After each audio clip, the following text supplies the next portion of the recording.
Downloading and signing in to the LG ThinQ app. If you are using LG Electronics products, download the ThinQ app and enjoy a wide array of features conveniently. Download the ThinQ app via App Store or Google Play, depending on your mobile device. If your mobile phone is not connected to a wireless router, data charges may apply, so please check before downloading it.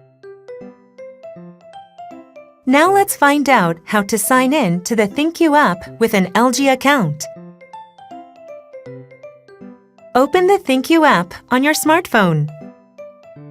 On the login page, touch Sign in with LG and select Create Account.